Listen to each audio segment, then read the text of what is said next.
Bersama kami di Net12, kalau kemarin kita sudah ngomongin soal kosmetik halal, tapi Betul. memang benar Aris, banyak sekali saat ini jenis kosmetik yang beredar, baik halal maupun non-halal, semuanya sama-sama menawarkan keunggulan dan juga promo-promo yang menarik sekali. Jadi membuat kita semua, terutama kaum wanita, untuk lebih teliti lagi ya. Betul. Jadi pastikan nih bahwa para konsumen paham cara mengenali kosmetik yang aman dan juga halal. Nah, agar tak salah membeli ya. Oke, betul sekali.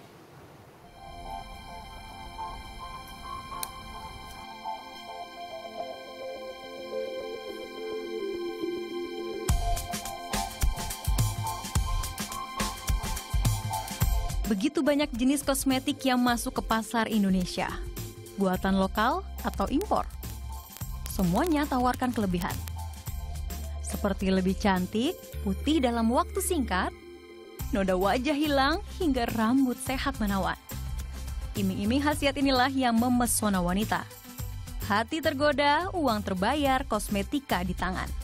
Bahkan wanita tak peduli bahan yang terkandung dari produk kecantikan. Karena tergoda akan manfaat yang ditawarkan, beberapa di antaranya pernah punya masalah dengan produk kecantikan yang dipakai. Wajahku ini nggak gampang jerawatan, mau dipakein apapun.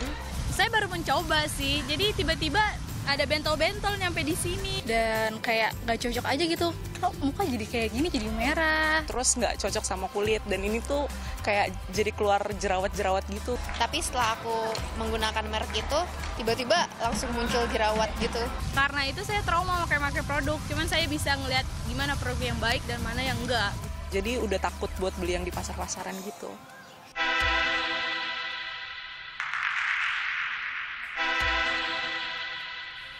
Salah memilih bahkan berujung duka. Minimnya pengetahuan akan produk kosmetik yang baik ditambah minimnya cara memilih kosmetik yang aman dan halal sering dialami wanita. Kalau bedain secara teliti, jelas halal atau enggaknya sih kurang tahu.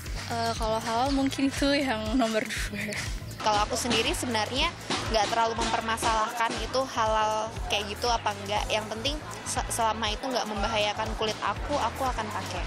Kalau saya mau browsing dulu Mbak, saya karena kan hantu Google. Jadi saya browsing dulu apa produknya dan gimana isi kandungannya. Aku sih biasanya ngelihat halal atau enggaknya dari tanda yang dipasang BPOM di belakang kemasan. Banyaknya pilihan, merek, dan harga juga jadi prioritas konsumen dalam membeli kosmetik. Tanpa mereka paham apakah kosmetik yang dibeli aman bagi kulit.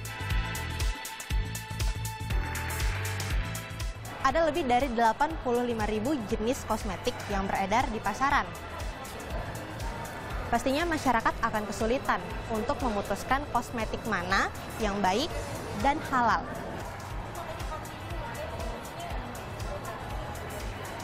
Untuk satu jenis kosmetik seperti ini saja, jumlahnya sudah sangat beragam.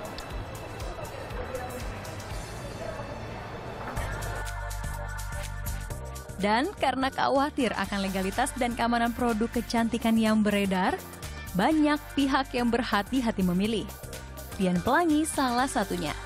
Ia tak mau ambil resiko dan memilih kosmetik berlabel halal. Baginya, bedak, lipstik, dan kosmetik lain yang menyentuh kulit wajib halal. Profesinya sebagai seorang perancang busana dan ikon hijabers muslim membuatnya bijak merias diri dengan yang halal, agar serasi dengan pegangan hidupnya.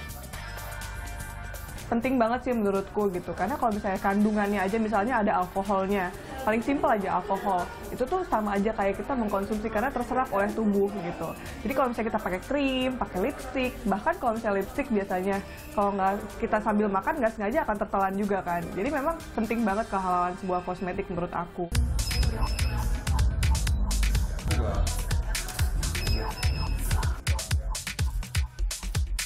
Dian Pelangi juga punya hitung-hitungan tersendiri sebelum memilih merek kosmetik tertentu. Biasanya sih aku lihat komposisinya aja. Jadi kalau komposisinya udah mulai ada alkoholnya, aku udah mulai nggak pilih itu gitu. Karena memang sekarang udah banyak banget kosmetik yang yang dilabeli halal ya. Jadi karena udah ada pilihan halal gitu, ngapain lagi sih kita cari yang lain? aku sering browsing juga ya tentang kosmetik apa yang suka menggunakan misalnya animal testing gitu.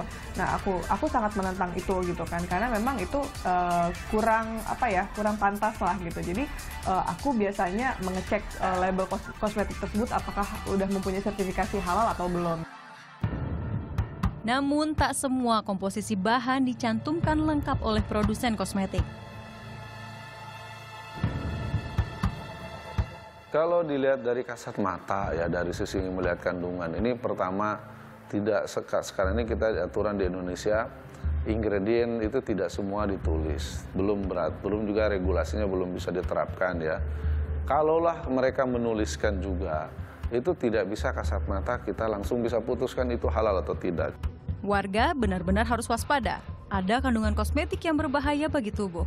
Misalnya plasenta, alkohol, keratin, lanolin, dan lainnya. Mungkin yang harus masyarakat waspadai adalah kosmetik-kosmetik yang memang tidak ada notifikasi dari BP POM-nya. Jadi memang dia tidak mendaftarkan kosmetiknya untuk diperiksa apakah ada kandungan plasentanya atau ada merkurinya. Seperti itu yang harus kita waspadai. Nah, untuk itu pahami benar apakah kosmetik yang dipajang adalah halal atau tidak.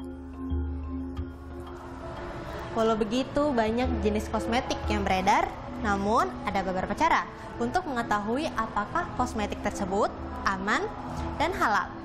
Yang pertama, periksa kode notifikasi yang dikeluarkan oleh BPOM yang biasanya tertera di dalam kemasan. Yang kedua, periksa juga komposisi atau bahan baku dari kosmetik tersebut. Dan yang ketiga, scan barcode. Dengan scan, kita bisa tahu apakah kosmetik tersebut halal atau tidak halal. Dengan begini, minimal konsumen bisa jeli dan tak tertipu saat membeli kosmetik. Identik orang halal itu bukan karena terpaksa dia membeli produk halal, tapi produk halal itu identik dengan sesuatu yang aman, sesuatu yang baik, sesuatu yang care dengan customer. Memberikan solusi kecantikan dan perawatan yang terbaik bagi masyarakat. Jadi waktu itu, akhirnya halal itu, kita senangnya halal itu akhirnya identik dengan sesuatu yang berkualitas.